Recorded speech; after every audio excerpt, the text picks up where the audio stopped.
อนมาร์ตี้เลยอะ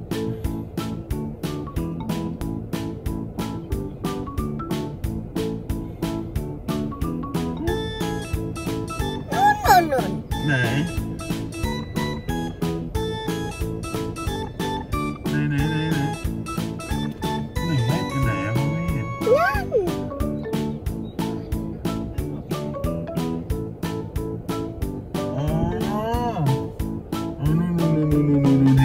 เห็นแล้วโอ้โหเยอะมากเลยแล้วก็มีนกอะไรไม่รู้ยืนตัวเบลอเลยในนกเนี่ยแม่เขาบอกว่าถ้ามันบินไปหน้าบ้านเราเขาจะให้พ่อไปไล่พ่อไล่ไม่ไหวอะดูเลยตัวมันเบลอเลยวันนี้พ่อกับแม่พาน้องไอซ์มาดูซาฟารีเวิลด์นะครับเราดูกันในรถนะช่วงโควิดพอดีดูในรถปลอดภัยกว่าไอ้แนะนำหน่อยมีนกอะไรน่าดูมากตรงนี้ต้องดูตัวอะไรใช่ไหมบอกน้อนี่เหรออ๋อมีนกในนี้เยอะ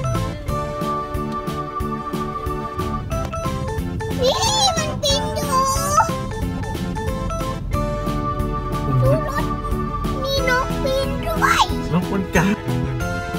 อ๋อมันเท่ไหมตรงนี้มีม้าลายด้วยนะครับ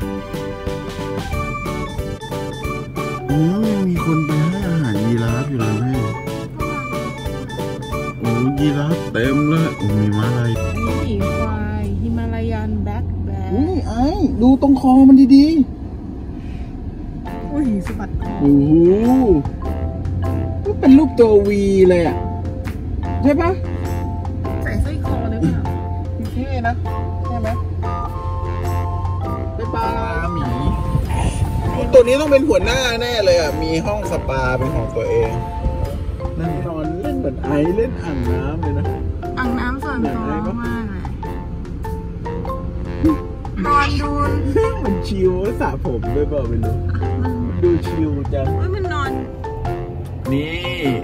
กวางมันนอนกันอยู่นะใช่ปะแล้วก็มีโอ้นอนกันอยู่ตรงไกลๆนอน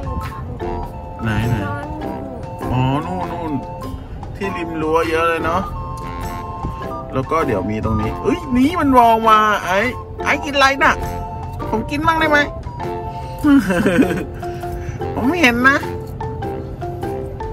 ตัวนี้อ่ะนี่อันนี้มันใช่วิลเดอร์บีสปะ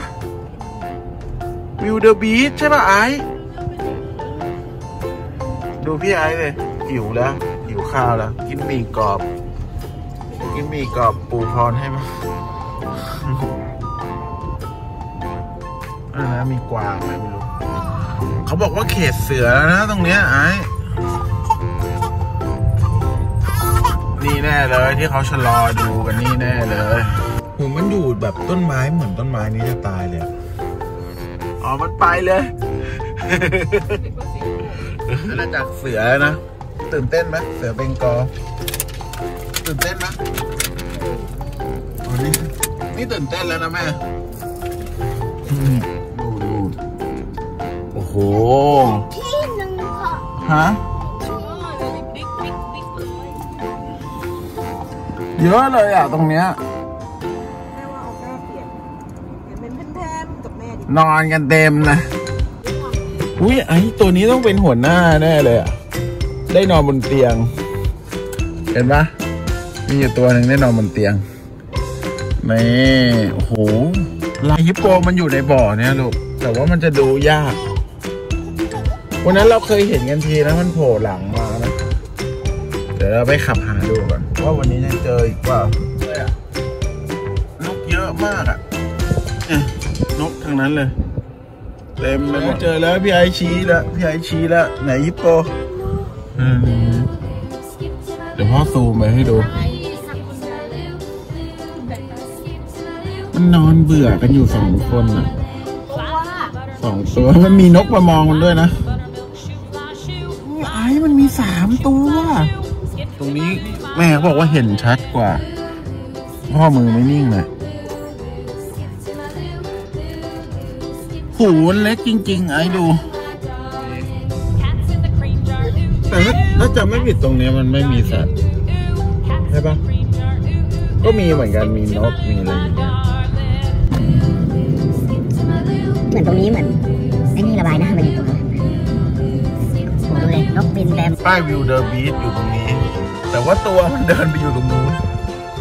เพราะว่าที่นี่เขาไม่ได้ล่ามมันเนี่ยมันก็เดินไปเดินมาได้มันก็อาจจะไม่อยู่ตรงบ้านไหนแล้วก็มีตัวอีกเหรอโอ้นกอีมูมันเดินออกมาหมดแล้วเดี๋ยวพอไปถึงตรงที่มันอยู่ท้ายป่าเยอะมากตรงนี้โอ้โหดูสิเราใส่เสื้อแดงลงไปแล้วมันจะไอ้นี้ปะไม่ใช่กระทิงใช่ปะมีรถให้ดูด้วยไอ้รถที่นี่เขาทำเป็นลายม้าลายกันหมดเลยนะนกอะไรสักอย่างไอ้ว่ามันคือนกเลยอ๋อนกกระจอกอ่ะไม่ใช่นกอะไรสักอย่างนี่แหละเดินชิวๆนะ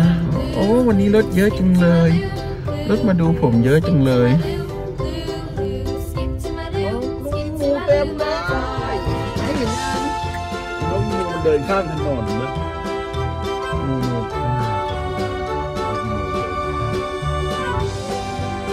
เนี่ยมันจะมีสีชมพูที่ตูดหน่อยหนึ่งอ่ะเนี่ยโอ้โหม้าเต็มเลย